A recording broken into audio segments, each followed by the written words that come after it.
උදේ පාන්දර ආවා ගම්පොළ වෙළඳ සංගමේ. මං හිතුවේ මේ කාලේ හරියට ආධාර ඉල්ලන්න දෙනවා. මම මේ වෙනකොට කෝටි 4කට වැඩියෙන් දීලා තියෙනවා. අපේ පින්නතුන් දෙන ඒවා, දානපතියෝ දෙන ඒවා. මේ ඇත්තෝ ඇවිල්ලා කිව්වේ එකම දේ, හාමුදුරුවනේ ජීවිතේ නැති වෙන්න දෙයක් නැහැ. විශාලා මහනුවර ගම්පොලින් දැක්කා. හිත හැදෙන්න ඉක්මනට බණ ටිකක් කියලා යන්න. ආශ්චර්ය. දෙමළ මිනිස්සුත් ආවා. මුස්ලිම් මිනිස්සුත් ආවා. සිංහල මිනිස්සුත් ආවා. ඒ සේරම ඇවිල්ලා කිව්වේ හාමුදුරුවනේ ඉක්මනින් ගම්පොලට එන්න බණක් කියන්න. මං කිව්වා ඇයි ගම්පොලක් නැහැ. මේ ප්‍රදේශයට වෙච්ච විපත්ති හරි අඩුයි. ආපදා එමටම ඇති. සංසාරේ කරපු අකුසල් වල බරපතලකම කොච්චරද කියනවනම් හාමුදුරුවනේ කෝටිපති පවුලක්. ඔය නේ කෝටි ගානක රත්තරම් බඩු බොක්ස් එකක දාගෙන ගෙදරින් එළියට බැස්සලු. ඒ ළඟින් වතුර පාරක් යන හින්දා යාළුවෙක්ගේ ගෙදර ගිහිල්ලා. යාළුවාගේ ගෙදර ගිහින් ඉන්නකොට මහරෑ වෙනකොට යට තට්ටුවට වතුර ඇල්ලුවලු. කට්ටිය හිතුවලු උඩ තට්ටුව තියනවනේ.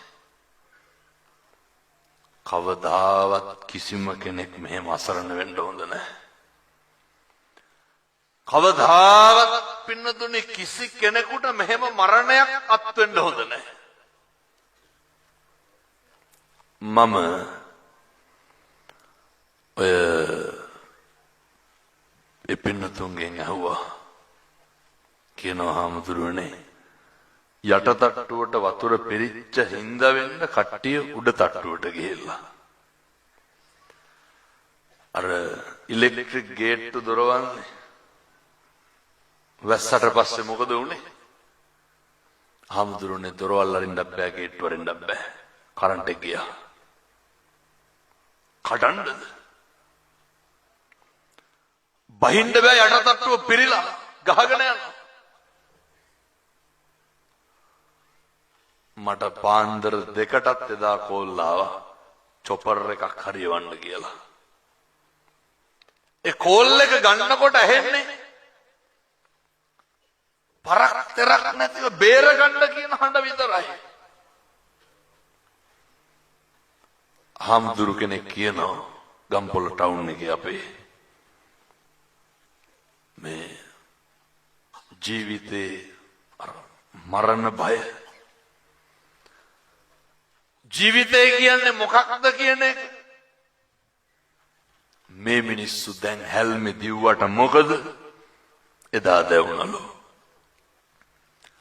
හාමුදුරුවනේ 6 දෙනෙක් මැරිලා හිටියා උඩ තට්ටුවේ පරාලවල එල්ලිලා. වතුර පිරෙනකොට එල්ලෙන්න තියෙන අන්තිම එක මොකද්ද? බාල්කෙත් නෙමෙයි පරාලේ 6 දෙනාම මැරිලා. 6 දෙනාම මැරිලා. මොන දුකක් විඳින්නද? පින්නතුනේ වතුර පෙවිලා මැරෙනවා කියන්නේ. මේ දරුවෝ ඉස්සරහ අම්මා තාත්තා ඉස්සරහ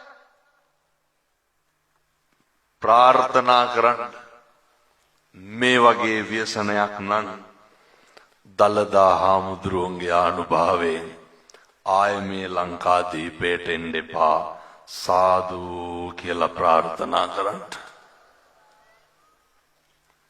අපි දැක්ක මේ පැතිවල මේ පින්නතුනි මොකටද කියලා ජීවිතේ දෙනවා.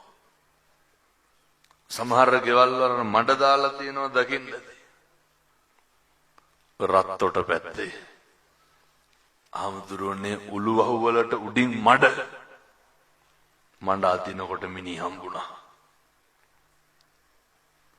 මොන මරණේ වේදනාව. මොකක්ද මේකේ පිරිමහන්න තියෙන එදිරිවාදිකම?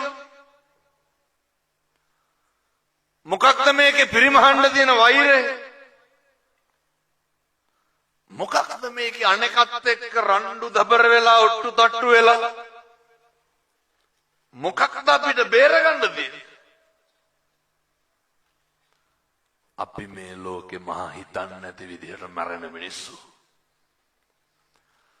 හිතන්නේවත් නැති විදිහට ජරාවටපත් වෙන මිනිස්සු. අපි පින්නතුනේ හිතන්නේවත් නැති විදිහට ව්‍යාධියටපත් වෙන මිනිස්සු. මොකටද ඔට්ටු වෙන්නේ?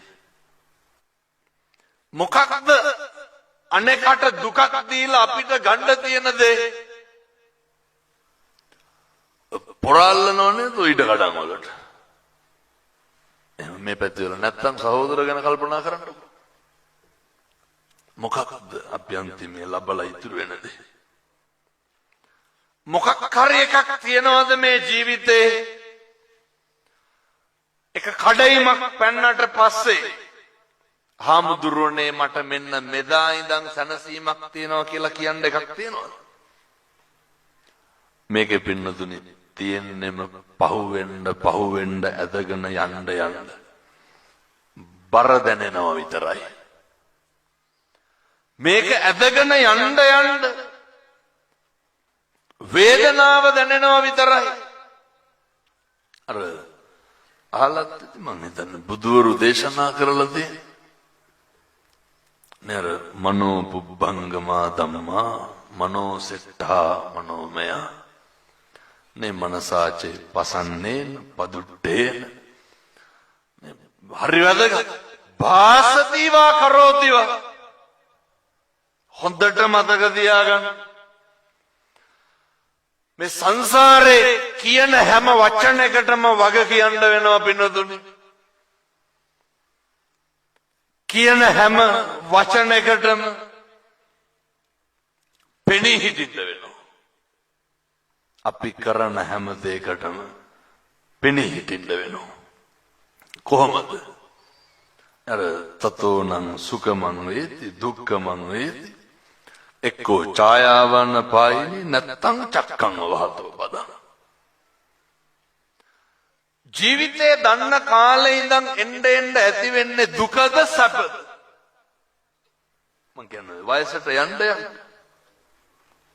නේර මෙතනද රූපොඳ කන්නකුල් වැටිලාය නාස් පුඩු හෝස්කා ගඳ සුවඳ මැකිලාය දිව රළුය දත් දෙපළ සියල්ලම වැටිලාය අංග පසංග රූ සපුව වැඩිපුරම මැරිලාය. ඕක නෙමෙයිද වෙන්නේ?